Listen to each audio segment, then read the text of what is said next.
Yeah, okay, good. So we learned this a bit abstract topic, right? Now it's time to apply. Right? Application is more fun. So let's do this. Okay, so we're going to revisit set cover problem, right? And see how we can actually use the primary tool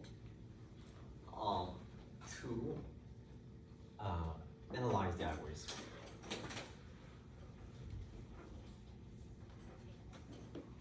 So I delete everything here because we can just derive it, okay? Pure from primal using this method. Great.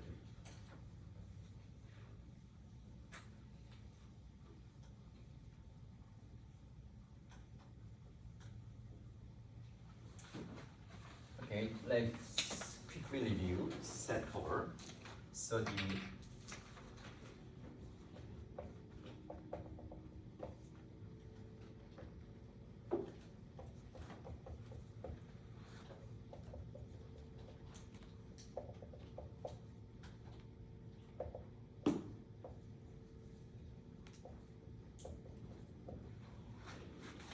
okay, so we have m sets and n elements. Okay, so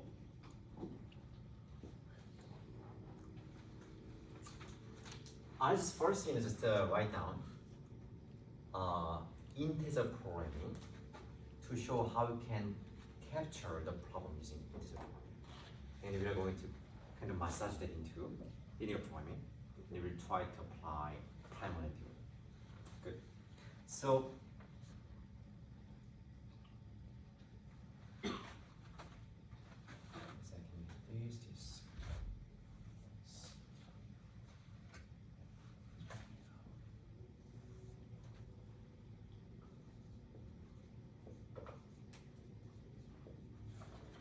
So I'm going to use I to index set. I'm going to use G to index elements. Okay? So don't get confused. I mean, everyone uses different notations here, but that's what I'm going to use in today's lecture. So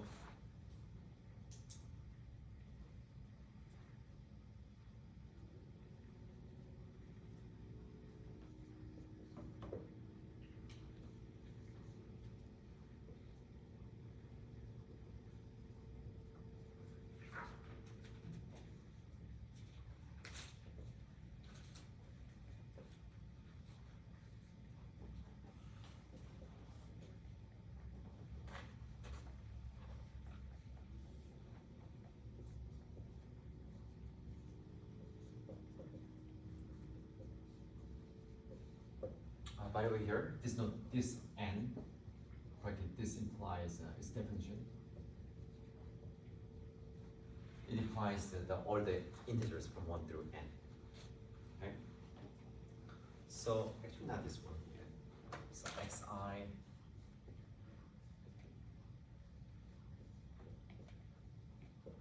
Okay. So let's look at this. This code. I'm not going to explain too much detail. But this is called integer programming.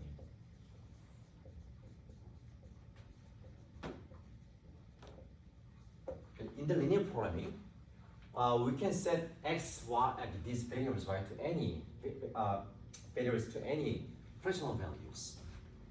Okay, but here you can see that I limited the solution space to integers. So xi can have value either 0 or 1. Okay. So here's my interpretation.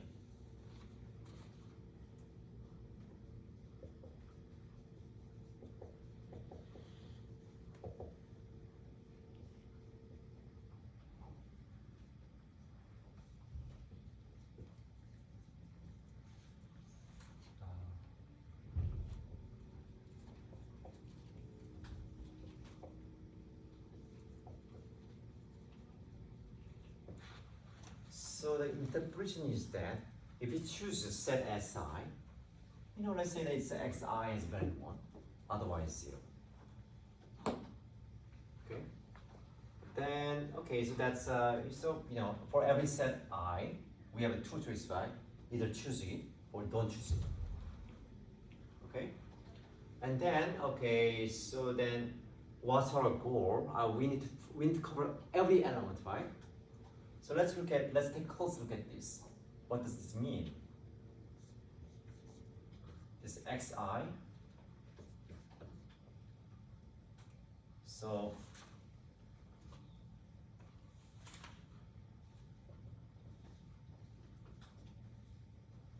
what this means is the following. So let's look at set I, set Si that includes specific element J. Okay?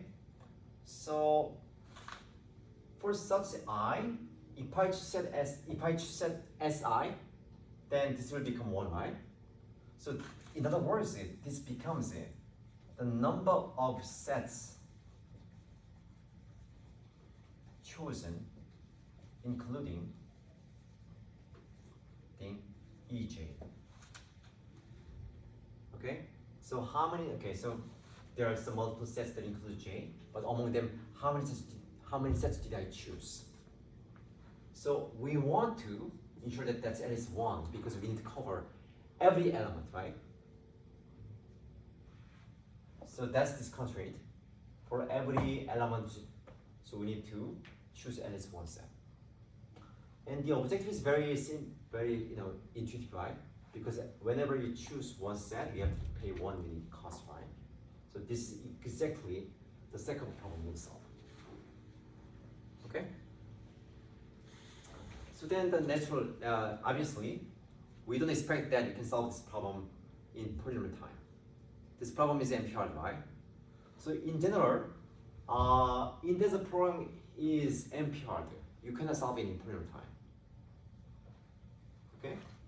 Then now you may wonder, why do you care about this, right? So yeah, I mean, second is NP-hard, but you have integer programming, so but you can solve it in polynomial time. Why do you care? Okay? So let's write this here. Let's visualize this. So we have some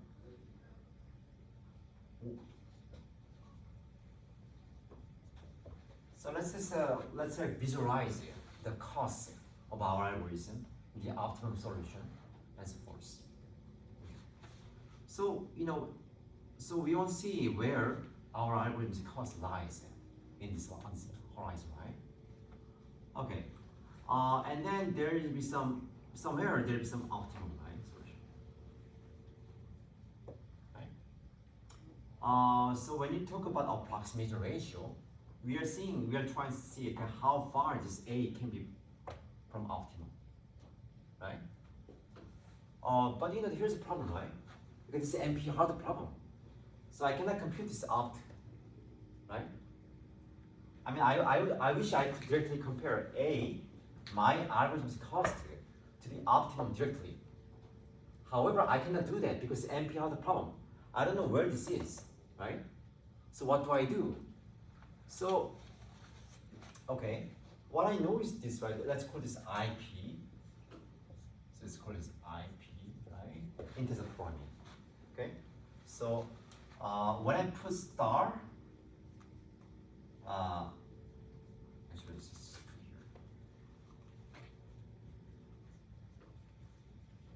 here. It's just that this when I put star here, this optimum IP object, right? So obviously this should be same, right? Because I exactly captured the second problem using integer programming. You believe this, right? Okay, but still, we didn't do anything good, right? Because IP still is NP-hard problem, so it doesn't help me at all. Yeah. Okay, so that's why we're try to relax this. So this will become, this notation means that this interval from 0 to 1. Okay, so what am I doing here, right? Before, I was forced to choose either 0 or 1 for every xi. But now this time, I can choose any value between 0 and 1. Okay, so then I have more choices, right? Before I had choose only 0, 1, very extreme case. But I can choose anything between 0 and 1. Okay? So if I write this, equal to, this equal to, right? So this becomes a linear programming. Okay? No more, I don't require the solution to be integers anymore. Okay? We can solve linear programming. Then what's the deal here? Let's think about some. Probably I need more space.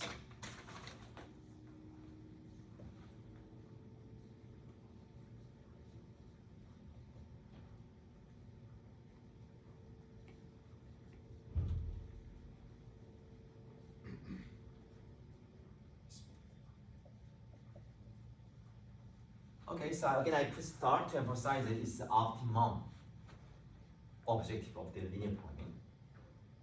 Okay, so I claim this. This linear programming is objective must be, and most integer programming is objective. Do you see why? The claim here.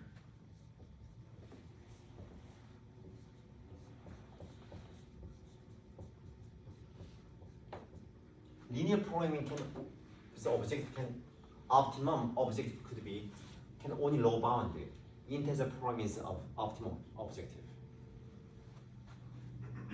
This is why? First, you understand this statement, right? Okay, so here, IP. So for every xi, you can have value either 0, 1. But now, in IP, LP, you can have any value between 0 and 1. Right? So you have only more choices. Okay, let me give you some like visualization here. So suppose is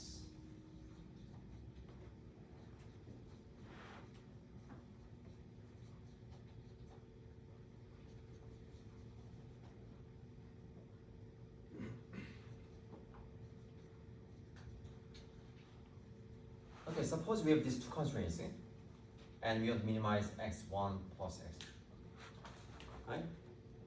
So then you can visualize this constraint, right? So like what is 2.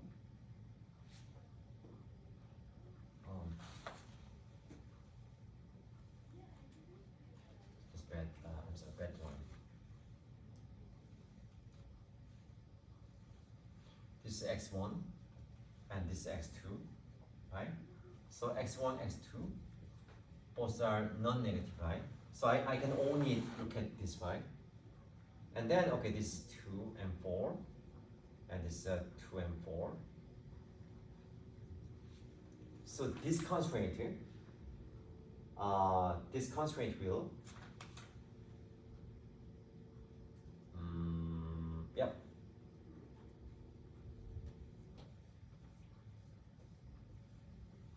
This comes from here, right? And the other constraint here, this will define this feasible reason, right?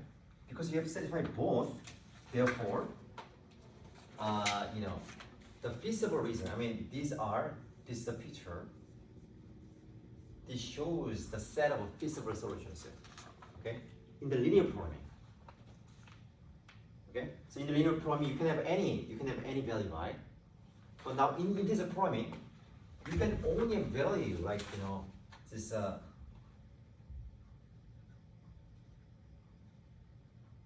sorry, bad drawing. Is 2, 1, 1, 2, 2, 1. So 2, 1. Okay, so this is actually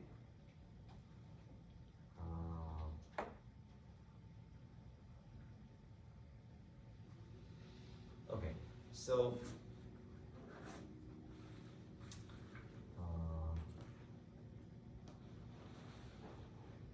I'm sorry about bad drawing. So this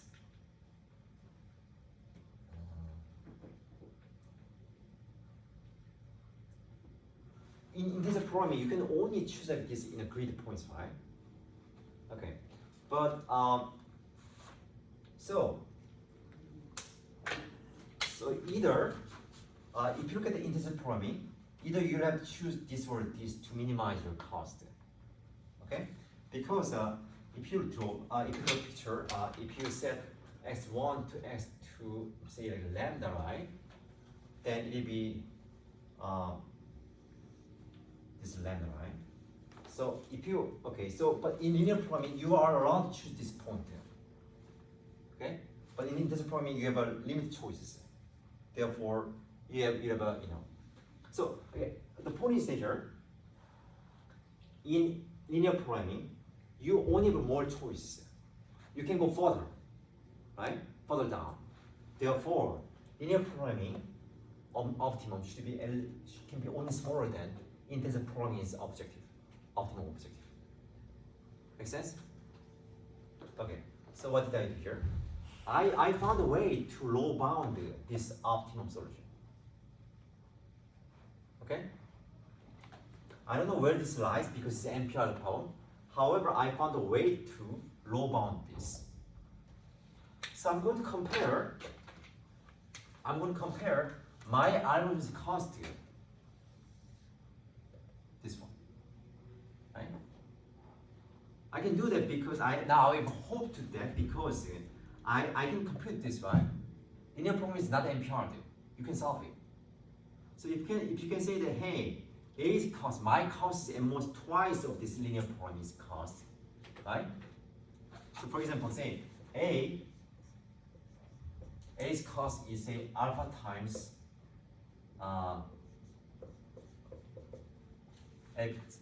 linear programming's optimum cost, right? Then this low bounds this is upper bounded by integer programming's cost, right? This is exactly optimum, right? So then I can claim that my algorithm will be alpha approximation. Again, the point is that I cannot compare this A to optimum directly. So instead of I indirectly compare A to optimum by comparing A to its low bound, LP star. This is very important. Okay? This is why we're considering linear programming. Okay? And then we are not done yet. Okay? So let's call this primal. Okay, LPP that denotes prime RN.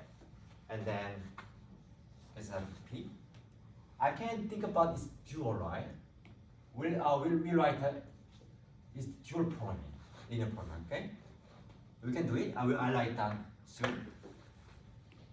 Then by weak duality, what you know is that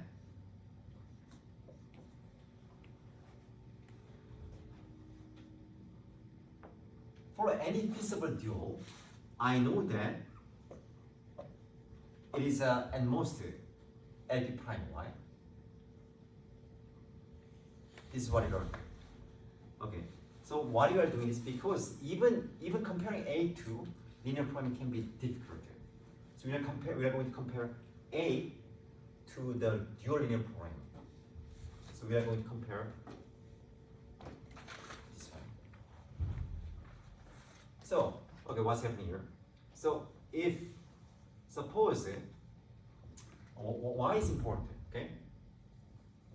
So like we are going to set this for any feasible dual. Okay. So we are going to construct some dual solution. So we are going to use Y. So LP dual Y, right? Suppose we show this, right? We have a better hope because we can set any duals, right? Any feasible duals. And then we will set the duals following the algorithm. And the LP dual is at most LP primer and it's also again n most optimum. Therefore, we can say that algorithm is n most alpha times optimum. Okay, so once you see the example, I think you'll have a better idea. Okay, but let's say for now, let's try to have a big picture here.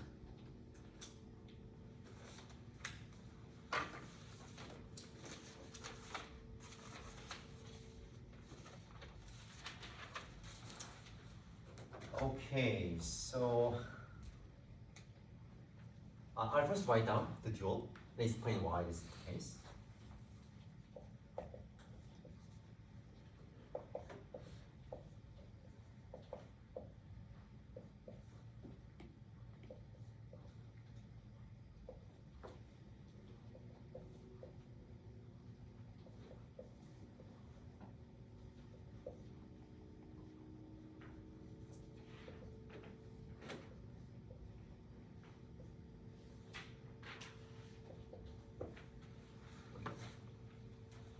So why do you get this? So for every primary constraint, we are going to define this dual variable, right? So for every constraint indexed by j, we'll have a dual variable yj. Okay. So then what do we get? We get this, dual object by summing up 1 times yj, right? That's exactly this, right? Okay, and then, so what did we write? So let's record this. So how do you get this right? You need to get this, we need to look at the coefficient of xi. Okay, so let's combine this. It's yj. Let's linearly combine this.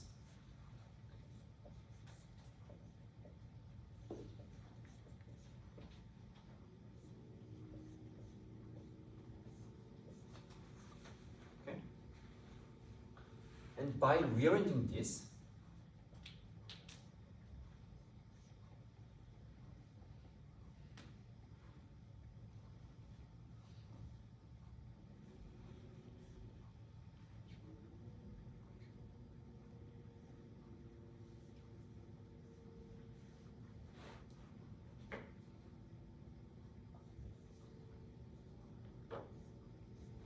look at this.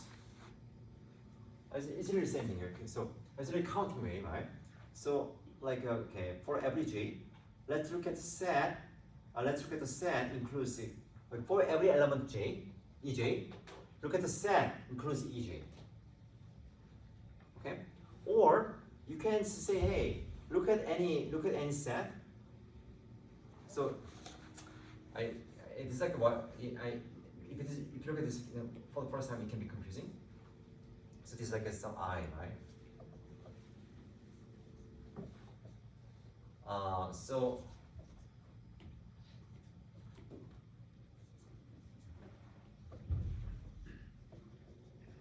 this is like how I visualize this. I mean, if you when you just first see it, it's confusing. So I'm just explaining how I use. So what this means is the following. So set S1 includes element E1. So this is E1, E2, E3. It's S1, S2, S3, right? So if you see this check mark, means that this set S1 includes E1 and E2, right? Okay. So how can you count? How can you enumerate all this, right? So you can first look at the element, right? Oh, let's look at element E1, and what the sets included in this E1 are S1 and S3. Okay, that's this view. Or equivalently, hey, let's look at set by set for each set S1. What? Let's look at the elements here that are contained by the line in the set. It's same. It's really the same thing. You are enumerating, all like this, check mark, right? This by first by the elements, but not here by sets. Okay, that's why it's true intuitively, but you can check using some example. Okay, so then see this, right? Okay, when you derive the dual, we get the coefficient of xi. This coefficient must be at most this coefficient like 1, right? That's why we do this. Okay? So we got this dual. Any questions so far? This was okay, what did I do here? So I first started with the integer programming to capture the set cover. I relaxed the so let's do the following. So one thing here. So I said that xi is between 0 and 1, right? But if you think about for a minute, there's no reason to choose xi by more than 1, right? Because you need to cover each element by only 1, right? So there's no reason to choose xi. There's no reason to set xi to more than 1. So we can just think about this. Okay. Then this is a canonical form, and you can apply the formula to derive this dual, or like you can just as I did, you can just derive the dual, by the principle of duals. Either way is fine. Okay, good. So okay, now we can talk about more interesting things here.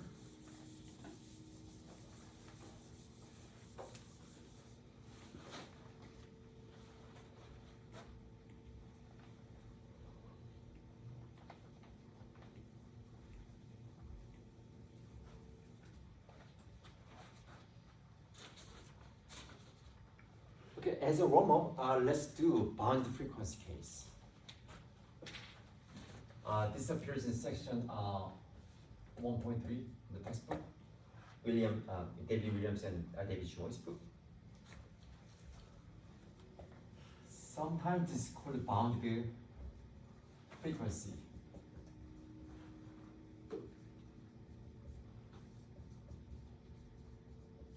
Set cover. So it's the same problem, okay? However, there's another assumption here. Or condition, okay? Every element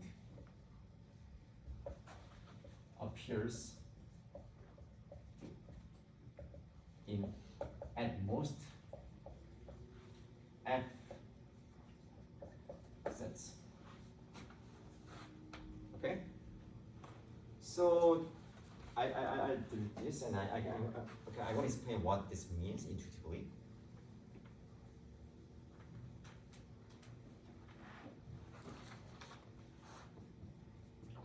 So let's look at the special case. If f equals 2, so boundary frequency set cover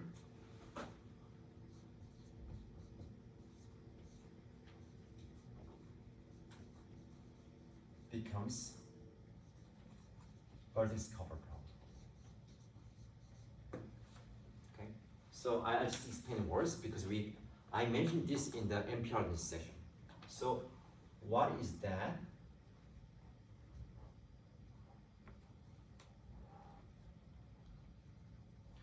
Now think of, okay, we are given a graph.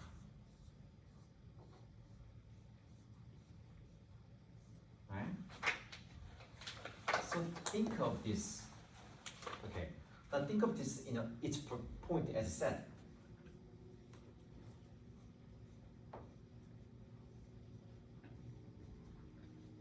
Right? And then each edge here,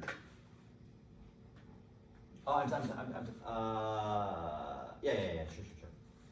And then, so what does set mean, right?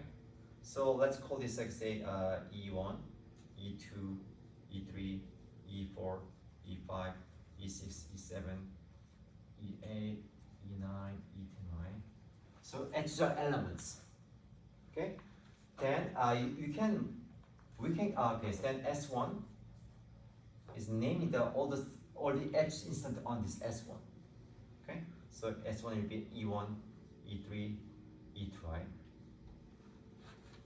Okay, so and this, right? This set will be all these edges, right? Instant on this vertex. And you can see that every edge, right, has only 2 endpoints, right? Therefore, it appears only in 2 sets at most. Right? So that's it is a very special case. Anyway, so here. What Okay. if the frequency was like more than 2?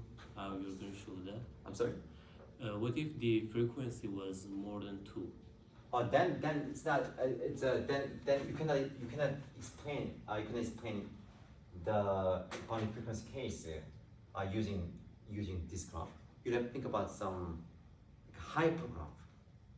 Hypergraph means that its edges are hyperedges. So edge is not just two. Edge may have more points, like triangle. So you can express that way, but it can be more confusing. But sometimes people find it more like intuitive. But it's up to you. Okay, so this is one more case. So I really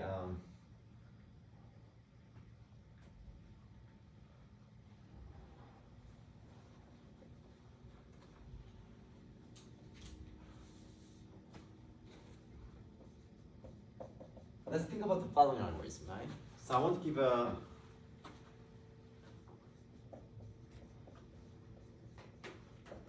I'm going to show you F approximation algorithm, okay? And the algorithm is defined as follows. So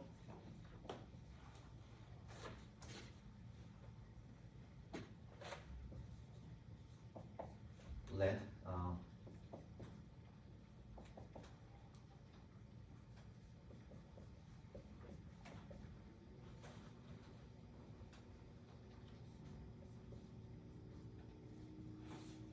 let's say we solved the linear programming. Okay, we agree that we assume that we can solve the problem linear programming point at a time. Okay, we solve it. That's the output is x star. Okay, but this x star can be very fractional, right? It's linear programming. This x star can have a value of say half, like 1/3. What does that mean, right? So I need to interpret that. So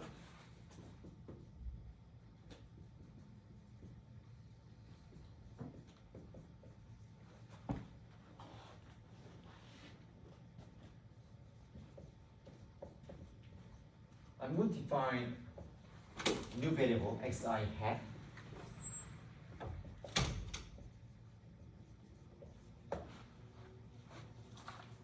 So it's kind of threshold here, right? So if x, obviously, intuitively, if xi, think about the interpretation, right? If xi is 1, then I choose it. If it's 0, I don't choose it, right? So xi is like basically the how much I should do. I should like choose it. Set xi, right? See, the closer, if it's close to 1, I have to, I probably have to choose it more, right? So I set some threshold here. If xi star is more than 1 over f, then I'm going to choose it. Okay.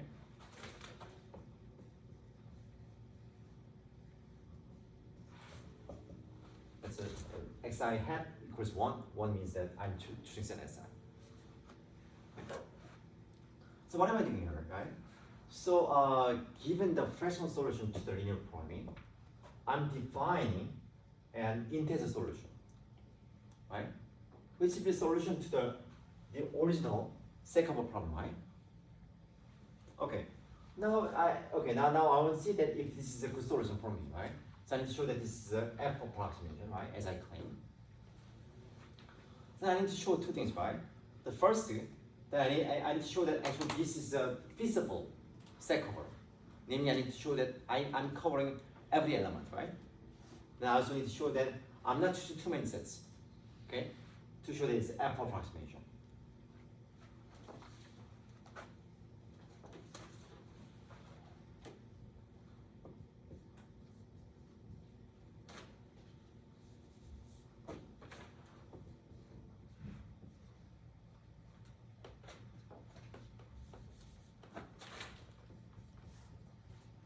Let's start with the feasibility, right?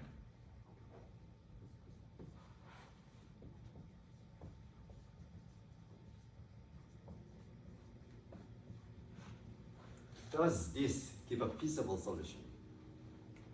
Okay. So what do I want to check here?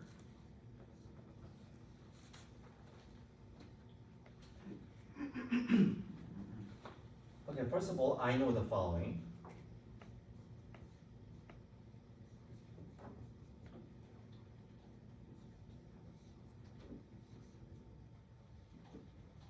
Okay, because it is a feasible solution, right? It must satisfy this constraint, right? So we have this. Okay. Now, okay, so let's see. I know that. Okay, so remember this, right? I know that every element appears in most F sets. Okay? So from here, I'm going to claim that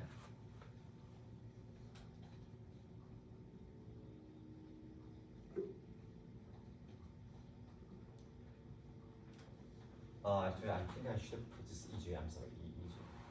It's right.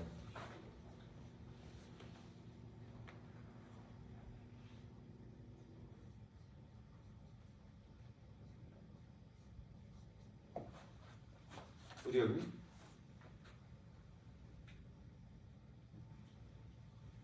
So among these five, I mean here, okay, what does it mean, right? They're like here. There are at most F variables, right? Here, because there are at most F sets that include EJ.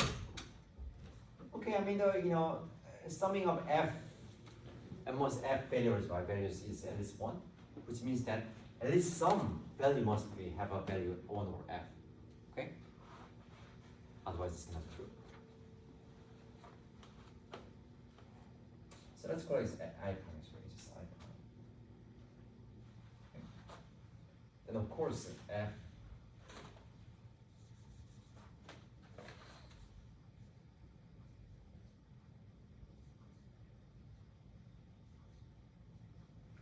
right? Just try because by diagonals, right? If it's bigger than 1 over F, I set this two value to 1, right?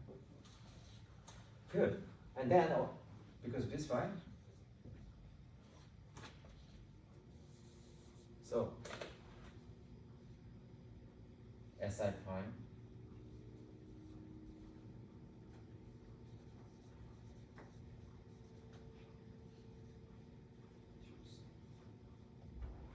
what this means, right? So this Si prime includes EJ, and then we choose Si prime, right? So it's a valid, it's a feasible solution. Okay? Now secondly,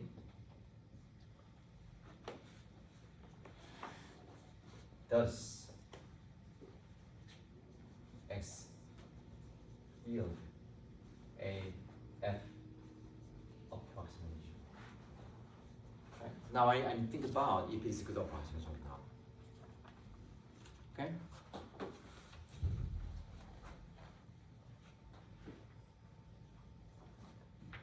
So what do you want to do?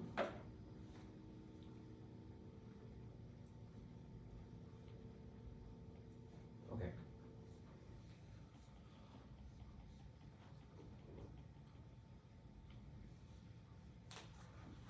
You see this is the number of sets we chose, right? Because when xi heads 1, then we choose the set 1, right? This is exactly the cost. This is exactly the number of sets we chose. Okay? So eventually we want to say that, hey, this is at most F times optimum, right? This is what I want to show eventually. Okay, how do you get there?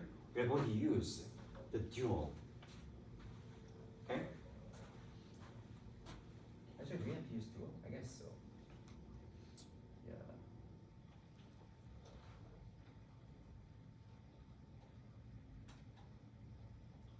No, actually, we don't need. I guess we don't need the dual here. Sorry. So so xi hat. Okay, good. And then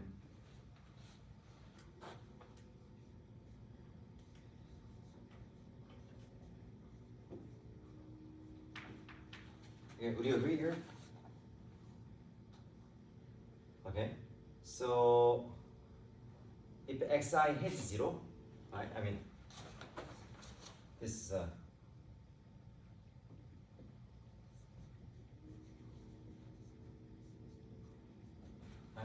the xi had 0, then of course it's true, right? If the xi hat is 1, then when this happens, right, it has a value 1 only when xi star has value at least 1 over f. Therefore, this must be holding true. Either when xi has value 1 or 0. Agree? Okay. Therefore, we have this, right? And then what?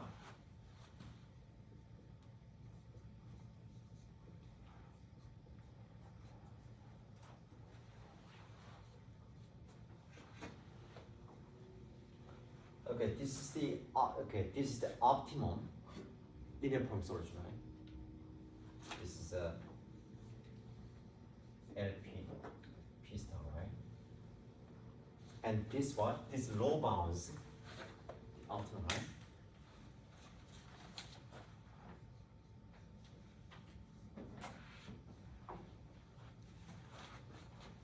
Okay, this is what. Okay, here we didn't look at the dual yet, okay? But here we only use primal. We solved the linear programming actually, and then by Masani's solution, we obtained the solution and we show that the solution is good, okay?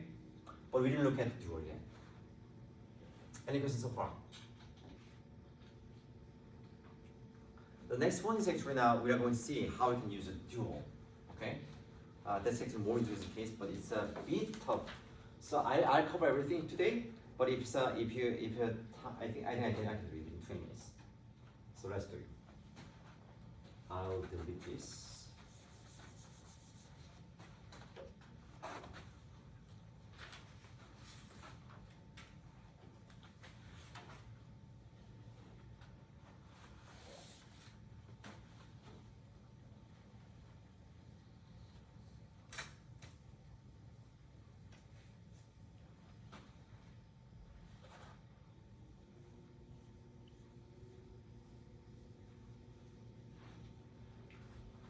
Okay, we have a prime and dual, and we have the same interpretation, right? But now our goal is the following. So we show that the greedy, right?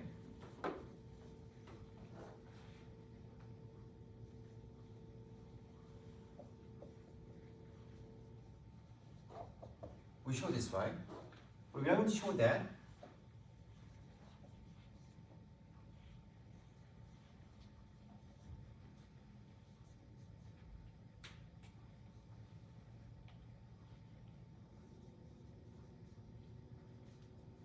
we're going to show that the greedy is actually this approximation using linear permanence duality. Okay? So, like you may wonder this, right? The greedy algorithm, and this greedy algorithm has nothing to do with the linear point, right? I mean, it was pure greedy algorithm. Hey, in every iteration, let's look at let's choose the one that will cover the most uncovered elements. There is nothing to do with linear programming, right? But I'm going to use linear programming and its dual for analysis, right? And actually, this is this is called like dual fitting, and this technique is not actually very difficult if you understand this truly, and actually it's usable for your research. So let's spend some time on here. Good. So okay, how does it go here? So again, the good thing is that here, okay, we need to set. Okay, in this case, it will be greedy algorithm. Okay, we fixed our algorithm. Okay, but now I don't know. Again, I don't know this optimum at all, right? But now I'm not solving the linear programming. Therefore, I'm not looking at this, right? But I only look at this LP dual. Okay, particularly I'm going to look at LP.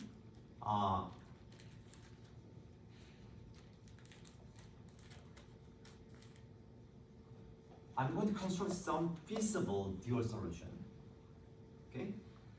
And then I'm going to construct it in a feasible primal solution. Actually, it doesn't have to be feasible primal. So what I'm going to do is that knowing that this LP prime LP dual y low bounds the optimum, I'm going to compare my algorithm to this LP dual y. Okay.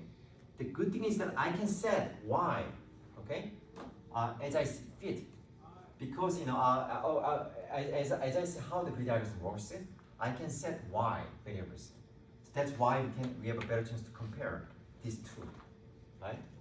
But if you look at this LP primal, I mean, it has nothing to do with your algorithm. It's just you have to solve it, and it's kind of like some magic values, right? But here you can connect your grid algorithm to the dual values. So we'll see how it is.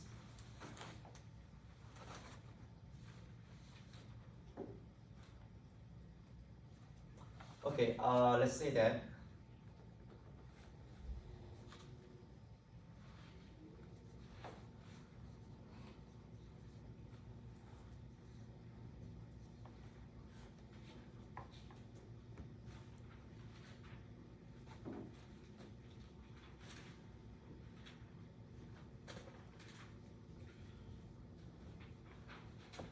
okay, suppose we choose SIL, this index from set, in the nth iteration. Okay, let me remember that. Okay, so L will start from of course 1, right?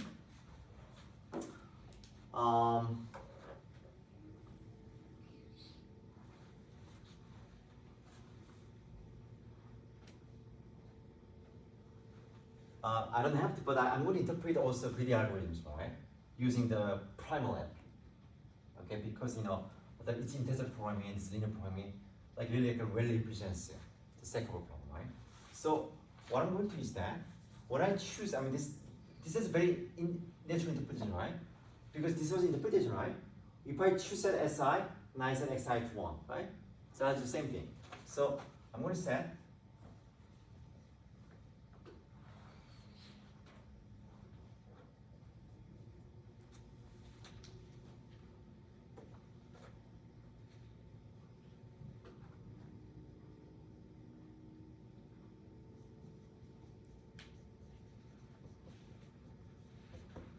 this is very natural, right? I'm just following this, right? If I choose as set SIL, I set the corresponding primal value to 1. All the other Xi values will be 0. Okay? That's clear? The interesting part is how we set this Y, the dual values. So here's the deal here. So, okay, if you think about every iteration here, so when I set this XIL to 1, I'm increasing the objective by 1. Imagine that initially everything was 0, right? But now whenever I choose one set, I'm bumping up the object by 1. Okay? So then, I mean, you can imagine intuitively, you'll bump up, the dual objective as well. Okay? Then another question is the following. Now we define we have a variable yj for every element ej, right? So so what's happening? So let's I'll give some example here. So what do I do? Good. So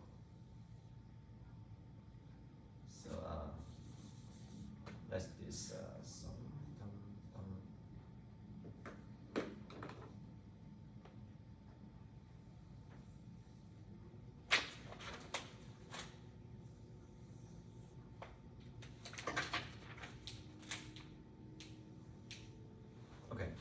So like we have, say we have 6 elements and then like 3 sets here, right? So initially suppose you choose this set here. So say this okay, say this what's good what is good okay, so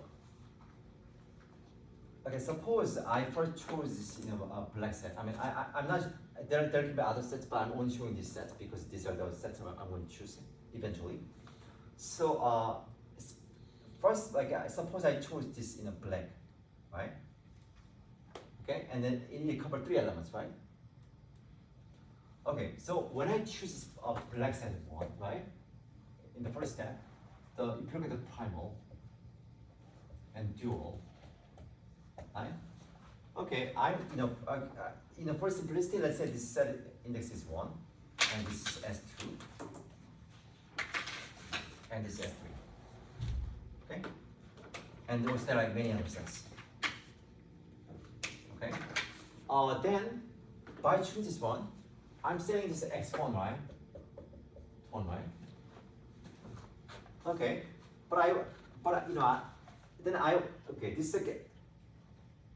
there's a unique cost for this set. But now this set includes 3 elements, right?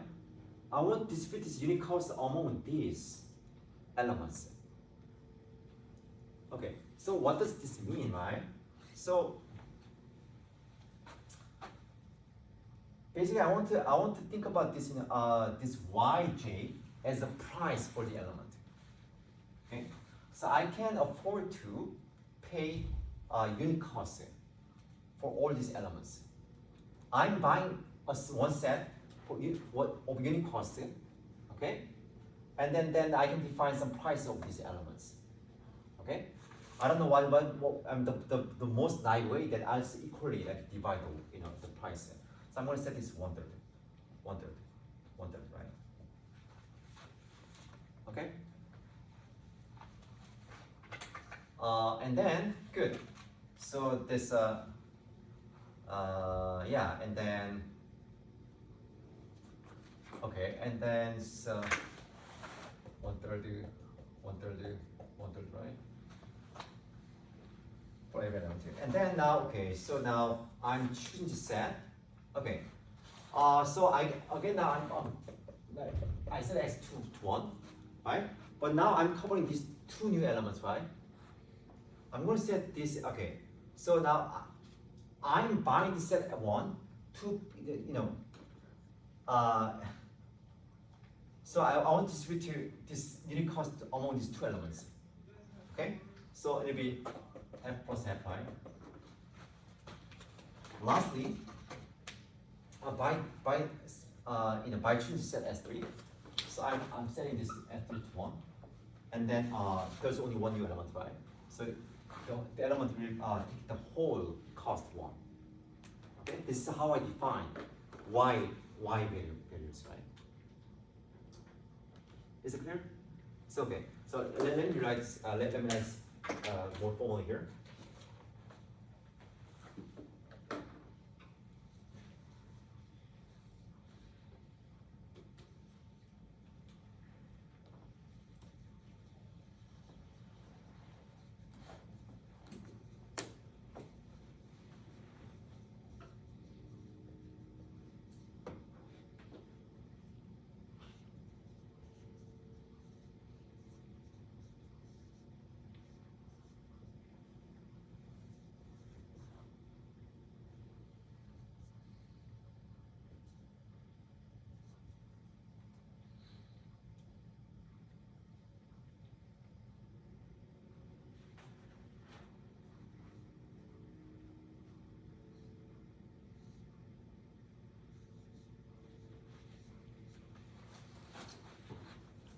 So I'm saying I'm choosing a new set, and say UL will be the new elements I'm covering. Then I equally divide the unit cost among the new elements I cover. Okay, so 1/UL, right? Is it clear, right? So how I set the dual is clear, right? Okay, so I need to show 2 things here. Okay, first of all, I need to make sure that of course it's a feasible solution, right? It's feasible. It's a feasible solution in the primal, but I also need to make sure that the y I construct, right, is a feasible dual, right?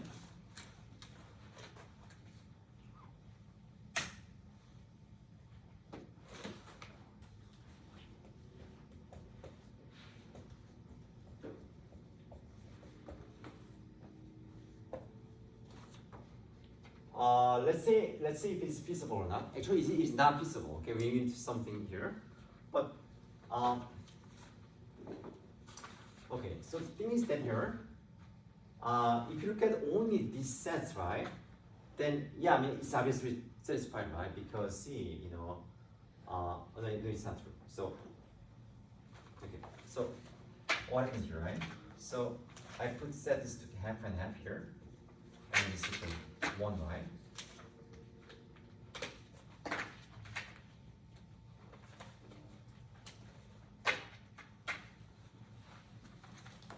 As you can see here, the cost right here, look at each set, right? You look at the elements in the set. And the values right here, the dual value should not exceed 1, right? But it's exceeding 1, right? This is not feasible. So we have something here.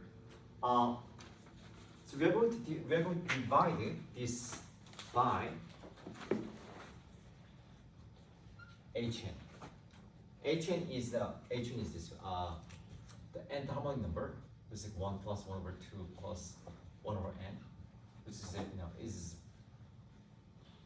this is the low end.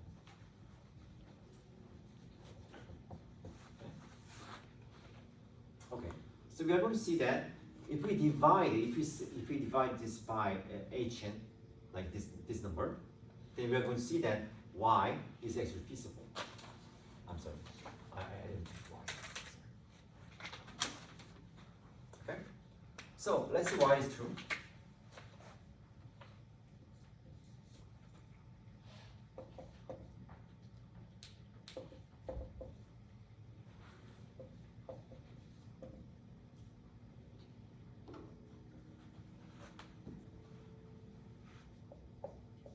I want to show this, right? I need to make sure that y is feasible. So meaning that I need to satisfy all these constraints, right? For every set Si.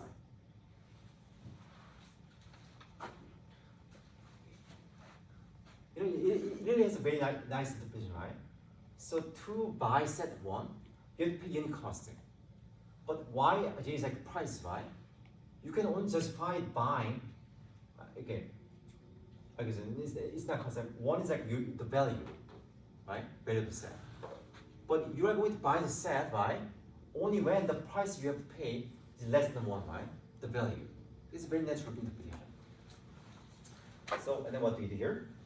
So, I'll first write it down and then explain why it is true.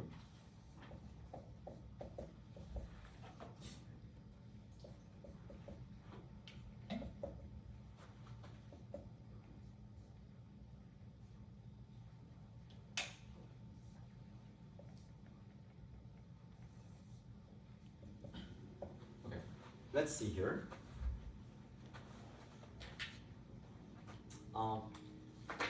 For now, ignore this Hn, this divided by Hn. We divided by Hn here, right? But ignore that. Okay, let's just look at what's happening here. So, like visualize this, right? This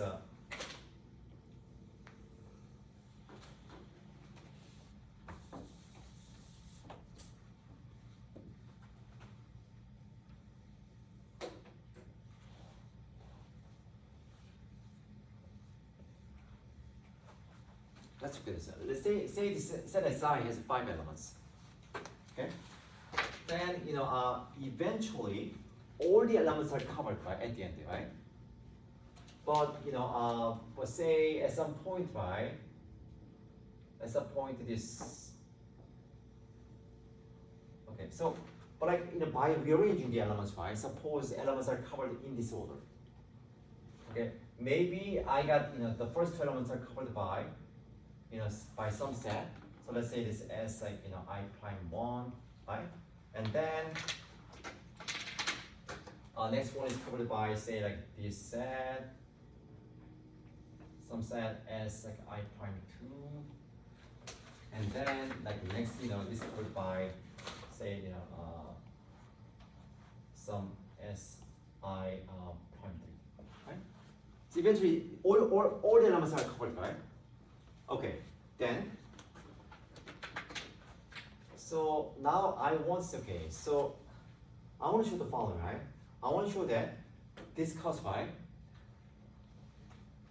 I want to show that this price is at most 1/5, and of course divided by this H, right? But let's okay, now here's a question here. Let's look at the first element that is covered here, right? In this set. Do you see why the price is almost 1/5?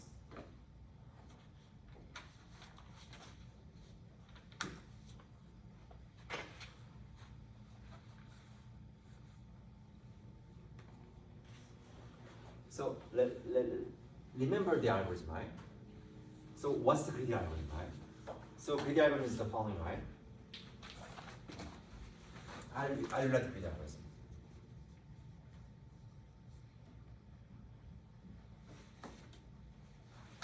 Let's call this price here.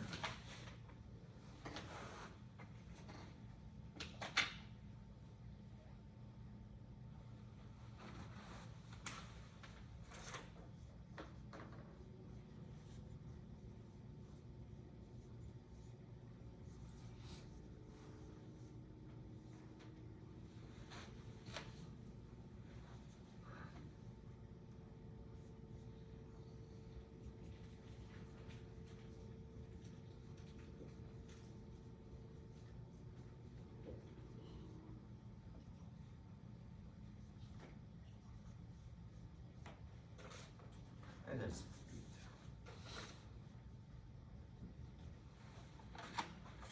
We can rewrite the algorithm. In other words, the greedy algorithm means the following. We are choosing the set that has the lowest per unit per element price. Okay? So for example, like look at this, right? Like see, before. Okay, for example, like this. Look at this, right? Why you choose black, right? Not red? Because you can buy 3 elements, right? Per unit cost, right? You can cover 3 elements, right? But you can cover by choosing this S1. But if you choose S3, you can cover only 2 elements, right? In other words, you can buy, S1 gives you the best deal because it's the per element price is the cheapest, right? Lowest, right? Good. Then let's look at this, right?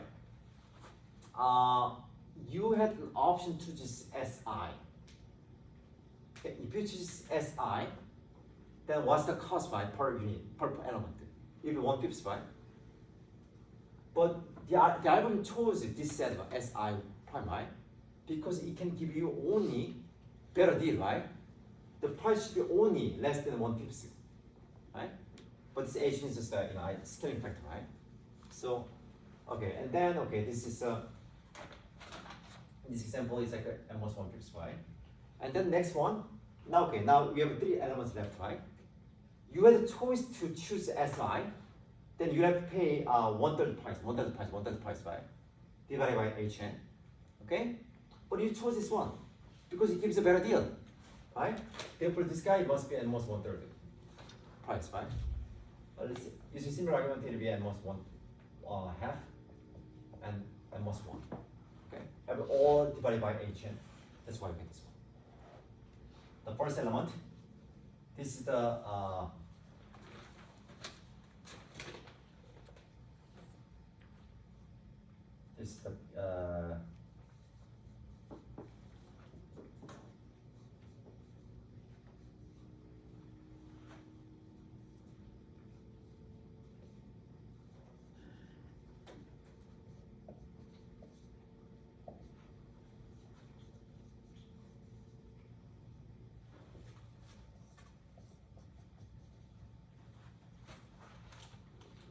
so this is the upper bound on the price, right, of the first element in this set covered divided by H. Okay, so then the second will be the this will be the upper bound on the price of the second element in SI covered divided by H as force. Okay, and then you can obviously, I mean this is a this is less than 1, right? Because it can have one set can have at most n elements, right?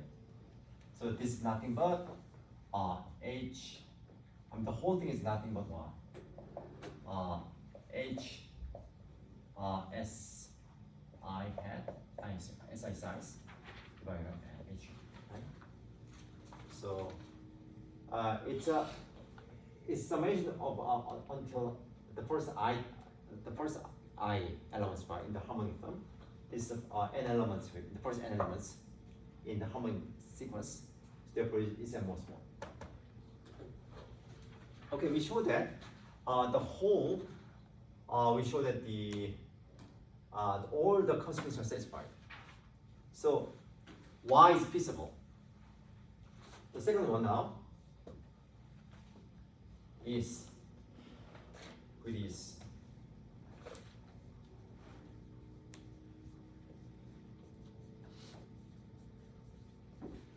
Let's see why this is true. Grid is h in approximation, log n approximation, right? So why is it true? Because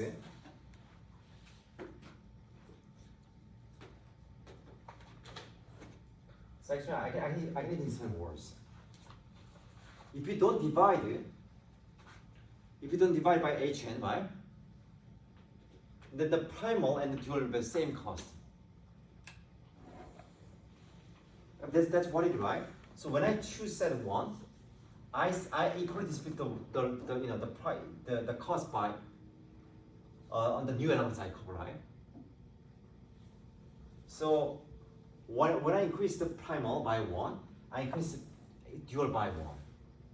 But the only difference is now I decrease everything, every yj values by hn factor, right? So what I can show is this, right? See.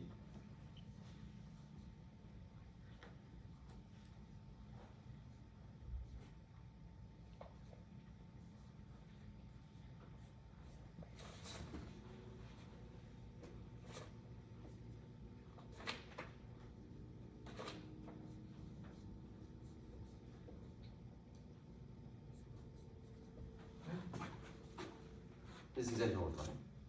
So, I mean, if you never want hn at all, right?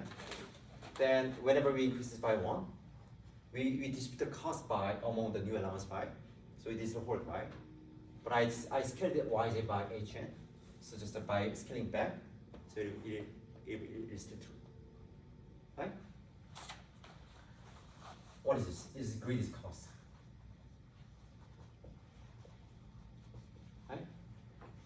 And this, what is this? This LP dual y, right? So what I showed that is this y, the basic constant is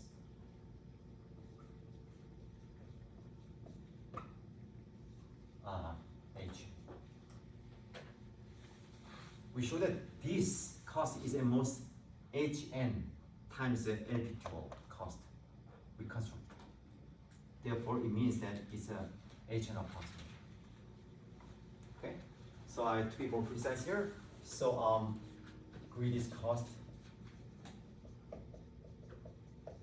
is hn times lp through y, and we know that this is upper bounded by hn times lp primal optimum solution, which was low bound, say the two optimum line. So that's why again we can conclude that greedy algorithm is hn approximation. Okay. This is a bit dense, but I want you to understand the high level approach here. It's really nice because like I constructed LP dual y following the greedy algorithm, and then I found a good low bound on the optimum, and by comparing my algorithm to this low bound, I was able to conclude that my algorithm has a good approximation. Okay, that's the conclusion. Okay, do you have any questions? Okay, let me finish here.